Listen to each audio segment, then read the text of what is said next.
I've been doing a series over the last few weeks, as you all know, on mindfulness, and I'm, into it. I've still got a few weeks to go. I think it's extremely important for us to develop the capacity to be mindful, because otherwise life just goes by where we're somewhere else, and we end up looking at photographs on Facebook going, here's your memory from 3 years ago.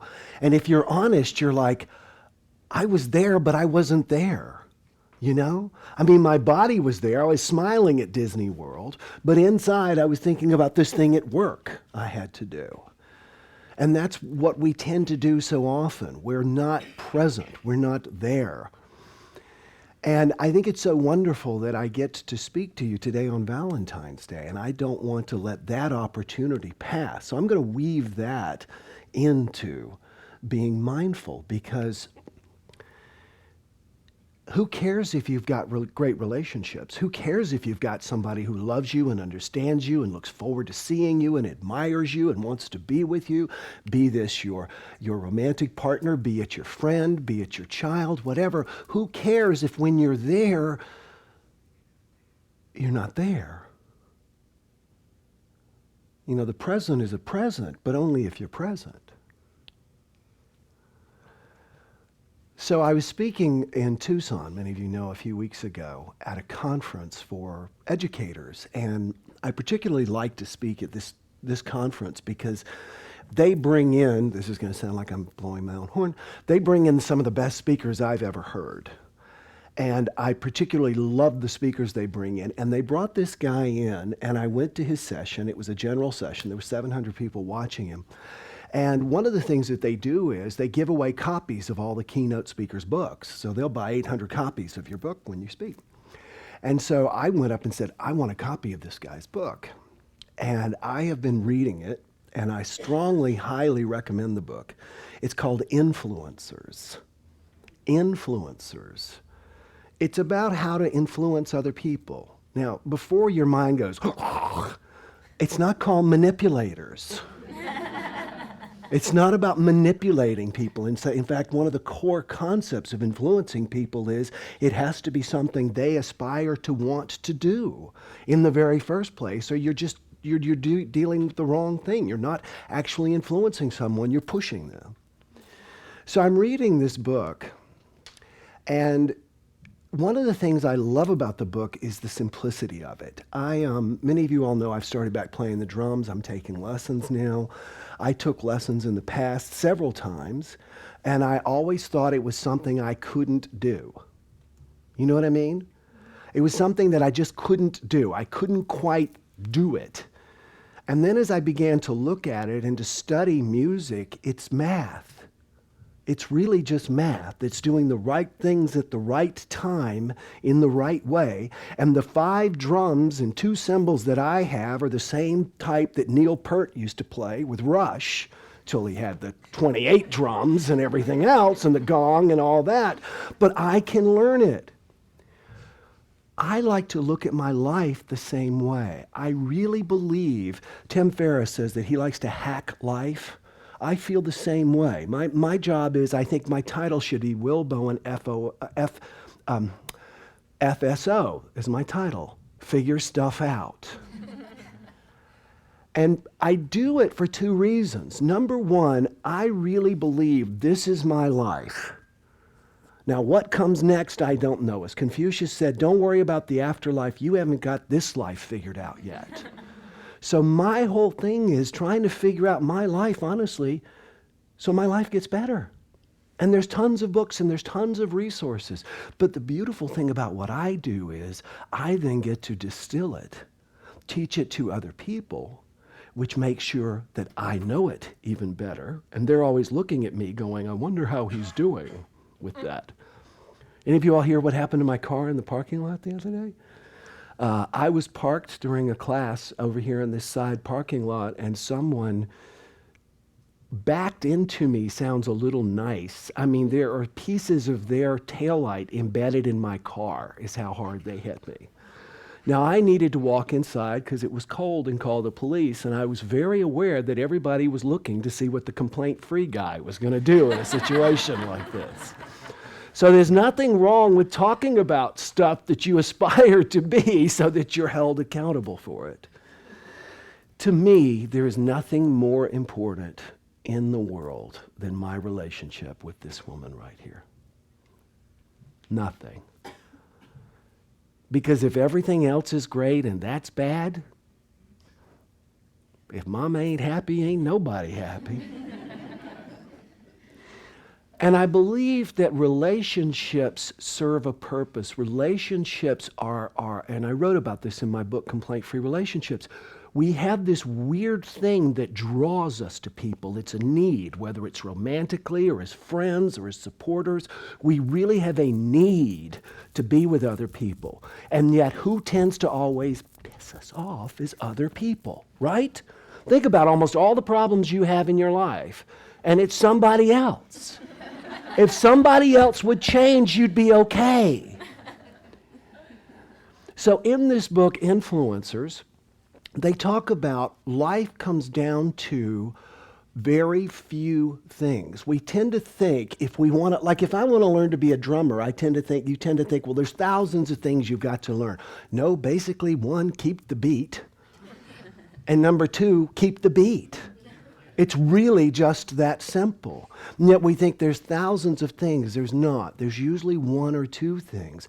And so his question was, when he realized this, was does that apply to relationships? In other words, relationships, and I'm talking about not just romantic relationships, relationships with your children, your parents, your friends, everything.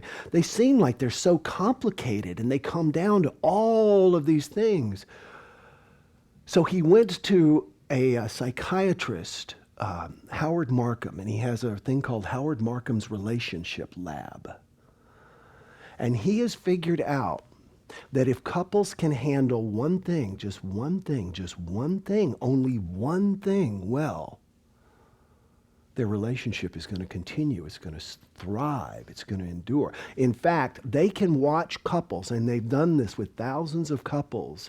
They've watched them interact, and they can predict with 90% accuracy within 15 minutes how many of the couples will still be together in 5 years, based on how they handle this one thing. The one thing is what they do when they disagree. Statistically, couples disagree usually once a day, minimally once a week. So it's somewhere between 1 and 7 times a week at least couples disagree. Now, it's interesting for me being a writer because when I'm writing and I'm using the word argue or angry, and I don't want to keep using the word over and over because then you sound not like a professional. You want to use that. You're always using your thesaurus. When you look up argue, disagree is considered to be a synonym. It is not. It is not. As long as we consider that we are arguing, if we're not agreeing, we've got problems. You're not supposed to agree. Marty and I disagree on some very fundamental things. Very fundamental things. That's healthy. To be able to be in a relationship and to disagree, but it doesn't mean she has to change me or I have to change her or we have to argue. They're not the same thing. So in all your relationships, specifically your romantic relationships, it comes down to one thing: how you disagree. And they've discovered that if there are 4 things that you do, Markham calls them the 4 horses of the apocalypse. If you do 1, 2, 3, or all 4 of these, your relationship is doomed. And I want to tell you why I'm teaching these to you, because I am human just like you, and I am guilty of 1 or more of these. Okay? So I want to share with you, and what I find in my life is, I'll read a book and I'll go, man, that is life transformative. I've got to remember that until I need it. And then I can't remember what was I supposed to, I love mnemonic devices, okay? I love acronyms. That way I can run it over in my head. If Marty and I are starting to disagree, I watch out for this acronym. And the acronym that I came up with, this is not Markham's, I sort of paraphrased it. So let's go with that, Mary. The acronym is B, E, D, S. That was not my intention. It just worked perfectly. But if you think about it, and there's been a lot of writing about, I mean, you're still awake when you're asleep, yes? Your mind is still awake. And when you're lying in bed next to somebody all those hours, you're sharing that energy all the time. So we want to have healthy energy in bed. You know, we want to have happy energy so that that's what we're conveying to one another. So the B in beds stands for, go ahead, Mary, when I say that, drum roll, please. Go ahead. Just keep clicking till, oops, we lost it. I don't know where we went to. There we go. B, all right, you'll have to keep going through that. The B in beds, I will tell you because it should pop up next when she hits the space bar, stands for, keep going. Thank you. Everybody say it out loud. Blame. Blame. One more time, Mary. What's the definition of the word blame? To place fault or error. Say this with me. Blame means to place fault or error. 1, 2, 3. Blame means to place fault or error. Ever catch yourself doing this? You know, we've all heard when you're pointing one finger, you got 3 coming back at you. But the thing is, and it's natural, it's defensive. I mean, that's literally what defense is if someone attacks you, attack them back so they'll stop attacking you. It's normal, it's inside of us, and it's the reason that 78% of marriages end in divorce, is because we don't know not to blame the other person. A disagreement is number one, not a what? It's not a what? It's not an argument, it's a disagreement, okay? I'm not going to blame you. I'm not going to make you the person who's at fault for the argument, because if I make you the person who's responsible, that makes me the victim. And as Gay Hendricks said, most relationship arguments are two people trying to take an unfair share of the victimhood. We don't want to blame the other person. We don't want to say, oh yeah, you. And here's why this happens, by the way. Remember we've talked about we want to be low anxiety and low avoidance. Everything's cool, but if it's not, I'll let you know. Everything's cool, but if it's not, I'll let you know. A lot of us are either everything is cool, but I'm not going to let you know, or things are not cool and I'm still not going to let you know. But baby, when an argument's happening, now's the time to dump everything. Oh yeah, well I noticed this, and you did this, and you did that, and you did this. And the word is you. As much as possible, use the word I. I feel, I think, I noticed, I observed, I considered. You can't blame someone and go I, unless you say I married an idiot. But as long as you're talking about yourself, you can't blame them. Let's go to the next, here it is. Escalate. The E in beds stands for? Escalate. Escalate. What does escalate mean? Read this with me. Escalate means to increase in intensity or seriousness. We escalate. We make it bigger than it is. You didn't put the tube on the toothpaste. Well, you didn't do this. Well, you didn't do that. Well, I don't like your mother. Well, all of a sudden, again, it's that same thing. It's that escalation because we feel attacked. And so we attack back. That's why the Course in Miracles says that a defense is an attack. When we defend ourselves, we attack someone else. And imagine you've got a little candle flame, okay? Just a little candle flame. What happens is we need to talk about this and blow it out. We need to use our words and blow that candle flame out. Instead, what we do is we back up a truck full of stuff and start unloading it onto the candle. And before we know it, we've got a forest fire. We're having to drop chemicals on the thing to try and get it to settle down. Do not escalate it. If you've got an issue with that other person, you should be responsible for bringing that up at an appropriate time. Marty needed to point something out to me that I was unaware of that sort of triggered her. And that was sometimes, because she's so little, when we're walking around, I'll sometimes grab her and steer her like a little car through traffic. When we're walking through Bali, that's what I was doing. And I thought I was being sweet, romantic, big guy, and she felt like a puppet. She told me, but not when we were having a disagreement. She told me when we were having mimosas by the pool. It was a much better time, and it worked. Your arguments, your disagreements are not the time for you to bring up your problems. You need to bring up your problems outside the disagreement, because you're already in dangerous territory. Don't escalate. So the B in bed stands for blame. Blame. Everybody do this with your fingers to remember this. Blame. Blame. Blame. The E stands for escalate. Everybody do this. Escalate. Escalate. Okay. Now, the D stands for, everybody say it. Dismiss. Oh, what do you know? You're wrong. I was there. I saw the whole thing. Oh, shut up. What do you know? You don't know anything. Oh, wrong. Wrong. I've told you 20 times that you're wrong. Dismiss. Dismiss. Dismiss. What's the, it means to send away. It also means, I think there's a second one, to treat as unworthy of serious consideration. I don't know why it went away, but to treat as unworthy of serious consideration. Raise your hand if you've ever been in an argument and done this. And you better.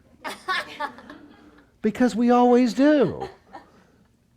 The best way to get somebody to stop pushing a point on you is to get them to consider they're crazy. Convince they're insane. It's called gaslighting. You're totally wrong. It's like a Jedi mind trick. Oh no, that's not true. And we think that somehow they're just going to go, oh, I see. The number one cause, I've shared this before because I think it's so fascinating, the number one cause of anger is rejection. In fact, nearly all anger is caused by rejection. They know this because 58% of men who kill their wives do so right after they break up with them. You might want to text.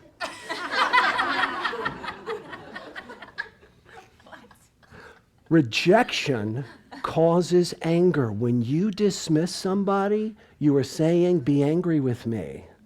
You really are inviting them to be angry because no one likes to be rejected. It brings up anger. It brings up that separation, that loss of connection, which is akin to the fear of death. And when you look up anger, it's defined as the emotion one feels when faced with death.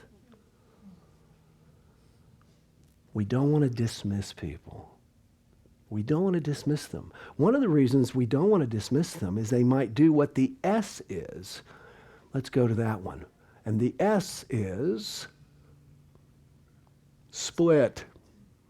Go ahead. To break or cause to break into halves. To break or cause to break into halves. If we dismiss somebody long enough, they're going to split. Wouldn't you agree? And if we split, the relationship's over. One of the hardest things to do when you're disagreeing, especially if the other person isn't a sweet, loving, enlightened human being like you, is when you're in the middle of the argument, not to just jump up and walk out and not have to listen to that nonsense and also make a statement at the same time. I don't have to listen to you and I can leave anytime I want. I can leave anytime I want. Doesn't fit with I love you. I'm going to be here until this passes. I'm going to sit here. I'm going to love you. I'm going to see the highest and best in us. I'm going to remember what happened when we first started dating. I'm going to remember in my heart why you're important to me. And no matter how crazy this seems right now, I'm not going anywhere. I'm not going anywhere. And with that kind of confidence, the other person feels safe. They feel secure. They don't feel like they need to blame you or to escalate or to dismiss or to split. I'd like you to remember these. So one more time, say with me, blame, do your fingers. This is how we learn. Our minds and our body. Oh, I see some fingers not moving. Everybody's going to blame you if you don't. Blame. Ready? Escalate. Escalate. Dismiss. Dismiss. And split. Split. All right? Let's join hands and let's close in prayer, shall we?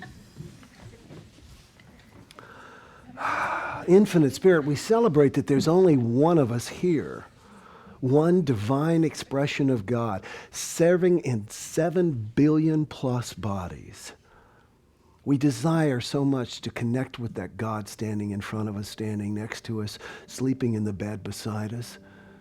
Help us to find it within ourselves so that we can cultivate it within others. And as we do, truly live and enjoy the most important relationship, the one we celebrate on Valentine's Day. And so it is. Amen.